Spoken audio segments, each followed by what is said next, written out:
guys, today we're looking at a Kodak Retina IIa. This was a gift from a dear friend of mine who unfortunately passed away a few years ago. He bought it new in Germany. When these were new, they cost $168.50. That was in 1951. On eBay, one in good working condition is worth about $65 now. They've been as low as 30 or 40 and they've been as high as 120. This one is in very good condition. The personal significance is, well, because it was a gift from a good friend. And it also has a matching case in the workshop, which is in pretty good shape. He kept really good care of it. These were built from 1951 to 1954. Over 100,000 were sold.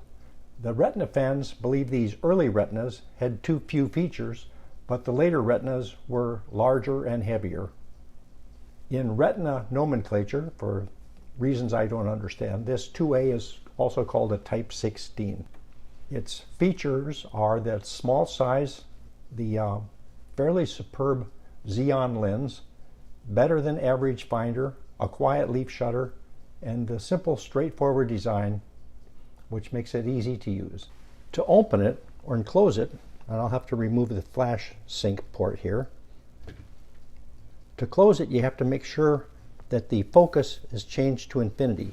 If the focus was closer, the lens actually comes out a little ways, would interfere with closing it. So you want to make sure it's at infinity. And then there's two release buttons on the top and the bottom of the lens section. You push them in, and then it will pivot down and snap shut. To open it, you have to push a button on the bottom, this one, and it'll pop right open, and you pull it open until it snaps, like so.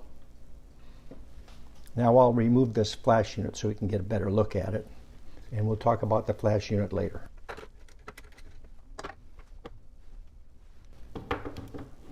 On the camera top, we have the rewind knob, and it's kind of interesting. It pulls out part way just to give you easier access to it to turn it. It's not the same as pulling it out to open the back or anything like that. Inside the rewind knob, there's a film type indicator, and you again push hard on this knurled knob and you can turn it to indicate your film type. Right now I have it pointing to Kodachrome Daylight. It's kind of clever because the manual says you can point it to your generally available films, and of course today none of these films are generally available at all. Next to that we have a cold shoe, which they also call an accessory clip. This is the rapid winding lever, much like most 35mm cameras. You crank it all the way and then give it another little push, and that cocks the shutter. You can feel it and hear it. When you get to here, it feels like it's stopped, and then you give it another little shove, and that actually cocks the shutter. This is a film release button, and that's used not for double exposures like you might think, but it's for getting the exposure counter right. And it also says in the manual you can use that in case the camera jams. So you might not be able to cock it for some reason you don't understand. You push the film release button. This is the shutter release button, and it's threaded for a standard remote cable release. And the exposure counter is in this little ring here. Right now it's on 17, and what's interesting is it counts down instead of up. So it's at 17 now. Now it's at 16. When it gets to 1, it jams up and you can't take any more pictures until you rewind your film into the canister. So it's sort of a safety feature. It'll also drive you nuts if you've don't know what's going on, because you'll think you messed something up. When you load the film, there's an arrow here that says you can only turn this in the clockwise direction. And so if you load 36 exposures, you would turn this, I'm trying to do this, to the little diamond figure 2 notches before the 36 exposure counter. Then you would take pictures, and actually they tell you to close the cover and do it, and that way you get black on the film, so you wouldn't pay for any processing, but you could just put your fingers over it too. And you keep doing this until you get to 36, and then that would be your first exposure. And I'll go ahead and crank this all the way down. Near 20, there's another diamond, so if you had a 20 exposure roll, you could set it at the diamond before the 20. And that, again, is to take up the extra ones before the first picture. And I'll put it down here close to 0. We're at 2 now. And if I cock it, here's exposure 1. And now if I cock it, it won't let me cock it. So I have to rewind the film. It's going to make me open the back.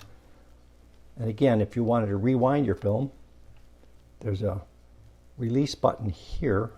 This is the clutch for the gears that bring the film up. It's a button, but you press it, pop this out, and then you would turn and release and rewind your film. This shows the film rewind knob pulled up in the position to rewind the film. And this shows the film rewind button pulled up past the detent far enough up to put your new roll of film in the container. And when you get it all in there, of course, you'd open the back. The left side has this little flip down lever. Flips down, not up. Looks like it's something you slide, and that unlocks the back. And here you can see the film transport will move now because I've pushed that little button in. If you close it and lock it,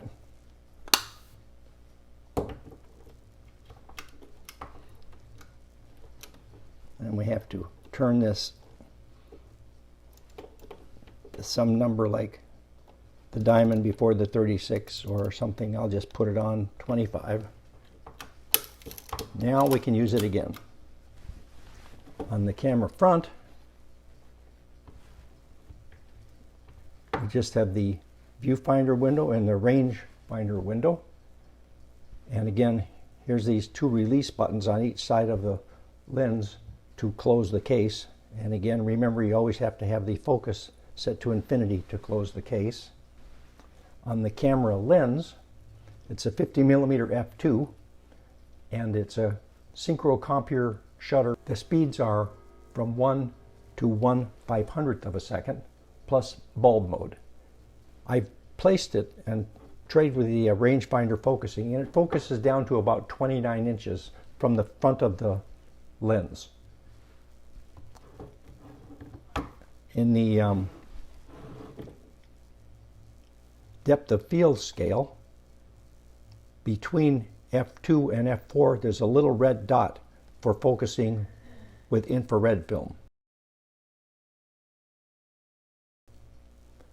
So you could manually focus and then move it that far to change it to the correct focus point for infrared. There's a little green lever down here. Up is the M sync and down is X sync for electronic flash. M would be for flash bulbs. On both sides, the right and the left, there's a strap lug, but on the left side here you also have the release for the back. On the back, the only thing to see is the viewfinder, and on the bottom we have a standard 1/4-20 tripod socket. This is the button that opens the camera, and this is the clutch release button for rewinding the film. And interestingly enough, this metal piece here, which is where the bottom of the spool for the film would be, there's an indent that works with the flash unit for alignment. And let me get the flash unit back.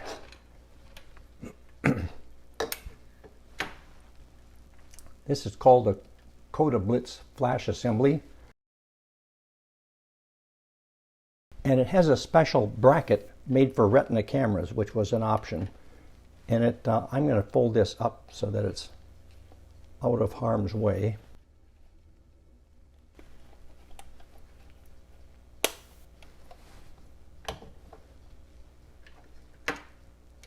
So this plug, of course, goes in the standard quarter 20 socket, and this little, looks like a screw, is actually an alignment pin that fits in where the film spool would go. So you can put this on here and it's correctly lined up.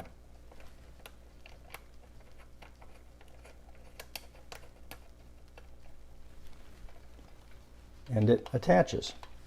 And it's kind of neat because it has extra holes for all of the places you need to get. Like right here is where the pin, there's an extra pin installed so you can still open the camera.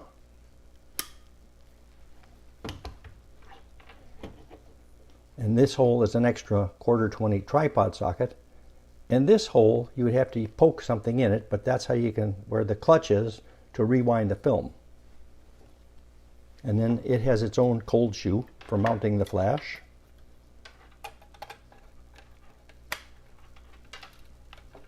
And there's a sync port on the lens. And this flash unit, this is the ejection button for the flash bulbs. And they're pinned, so you have to turn them a little to get them in, but they just snap in. And here's the battery compartment. And this is an ever-ready 412 battery. And these were zinc manganese dioxide batteries, 22.5 volts.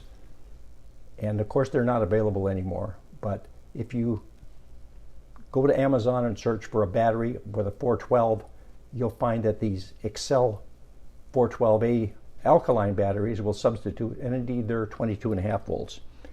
Here's a capacitor, and if the capacitor was ever bad, you're on your own for that, because I can't read how many farads or microfarads it is without removing it and digging into the unit. So I'm just going to leave that buckled up. The nice thing about these manganese batteries is they didn't corrode and rust everything up like we see alkaline batteries do all the time. It's a cute little flash unit. And my friend Eric, when he bought it new in Germany, must have bought the whole bracket, the flash, and the camera all in one kit from the Army Exchange, or their PX. Cute camera, and it's in good condition. Right now it's set at 1/500th of a second, and here's where you set the f-stops on the lens from f2 to f16, and the aperture turns fairly smoothly. And on this camera, like a lot of modern cameras, if you change the shutter speed, I'll set it now to a 50th of a second. I'm not sure if it's cocked. It doesn't matter on this camera whether you have it cocked or not when you change the shutter speed, which is nice. On some cameras, you can harm the shutter if you don't have it cocked first, or vice versa. And I'll turn it down to the,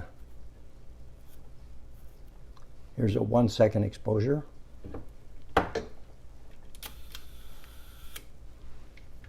And here's the bulb setting.